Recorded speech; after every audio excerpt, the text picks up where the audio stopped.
a series of AC experiments.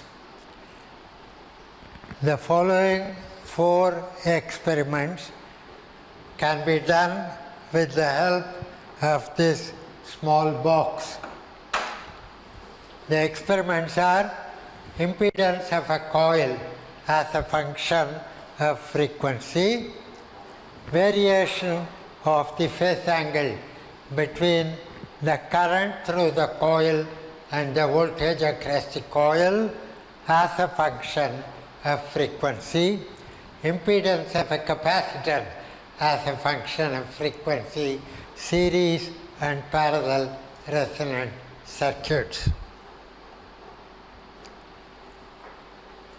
This box has 4 terminals A, B, C and D.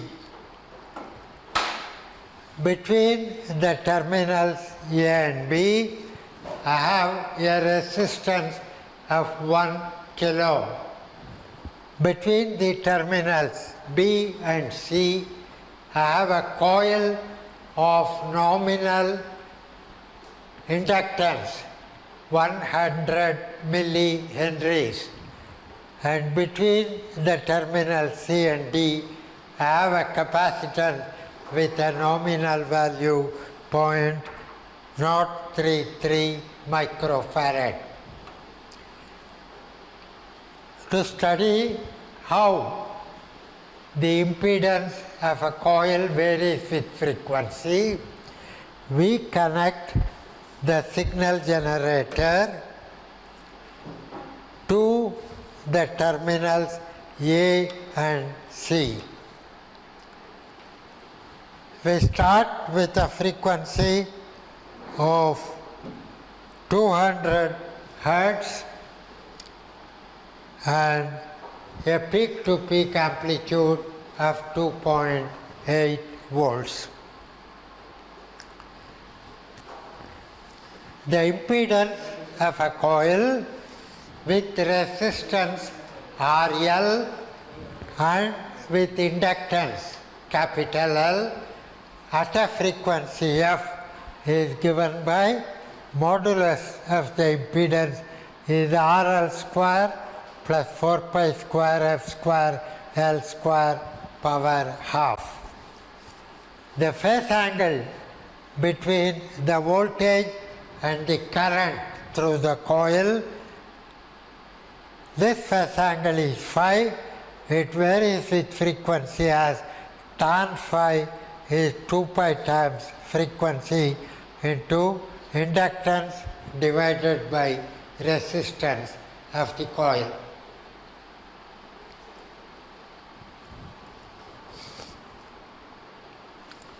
So what to do is, you connect the signal generator, set the frequency at 200 Hertz, you measure on a multimeter, set in the, for measuring AC voltages, you measure the total applied voltage between A and C, that is 0.963 volts. The voltage across the resistance, that is between A and B, that is 0.749 volts, and the voltage across B and C, which is voltage across the inductance 0.227 volts. You see that total voltage is not equal to sum of the voltages across R and L. This is because current through the resistance is in phase with the voltage, whereas the current through the coil is not in phase.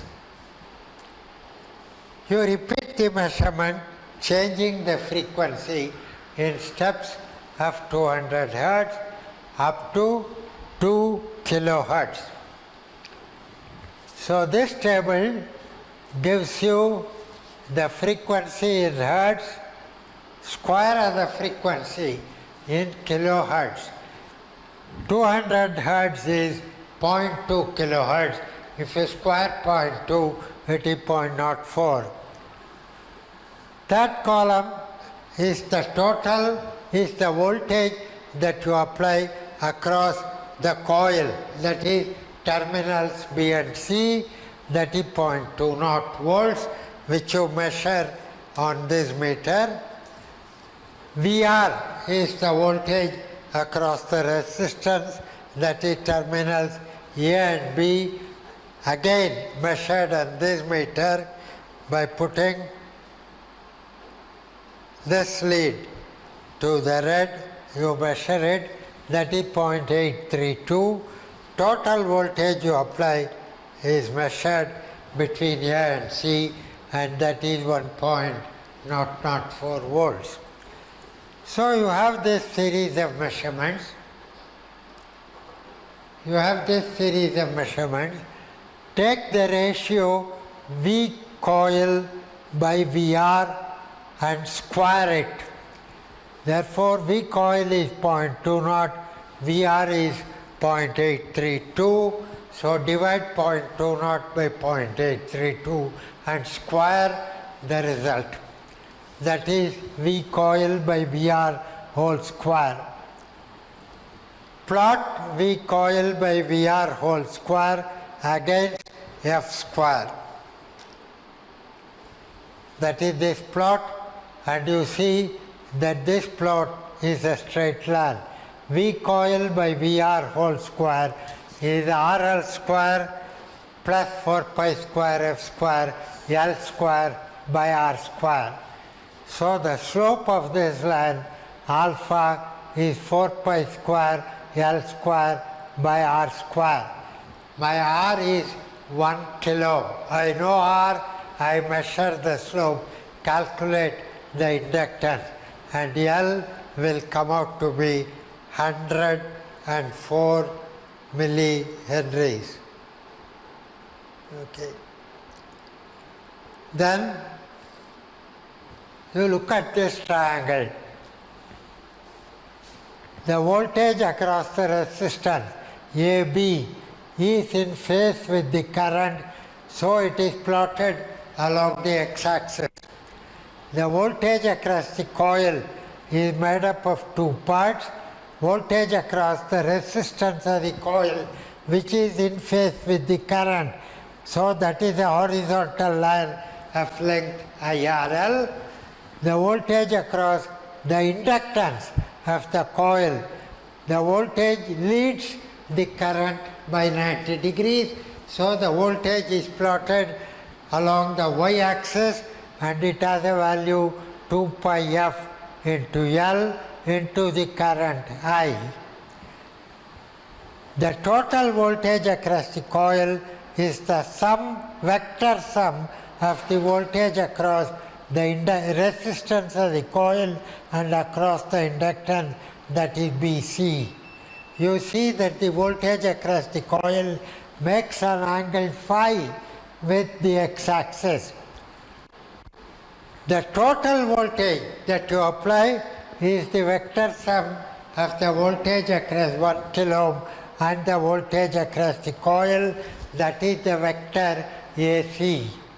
So in the triangle ABC, AC square is AB square plus BC square plus 2AB into BC into cosine of phi.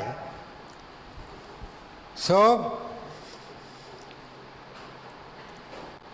cosine of phi is therefore square of the voltage across the resistance plus square of the voltage across the coil minus square of the applied voltage. You divide this by twice the voltage across the resistance into the voltage across the coil. That gives cos phi.